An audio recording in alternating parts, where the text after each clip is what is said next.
Hello everyone, how are you doing? This is MD Tech here with another quick tutorial.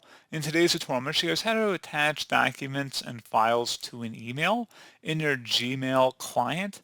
So this should hopefully be a pretty straightforward process here, guys. And without further ado, let's go ahead and jump right into it. So all you have to do is open up Gmail, and if you were drafting a current email to be sent out, select the little paperclip icon at the bottom here. This says Attach Files if you hover over it. And then locate whatever file you want to attach on your computer. You can just locate the file directory by selecting on the left panel here and then just navigating to it. And then just select the file you want to upload or attach and just double click on it. And it should attach to the email. Now, if the file is too large, it may be attached as a Google Drive link. So you will have to allow sharing of that file to anyone that gets that email address or specific Gmail users. But that's a more special case scenario in there.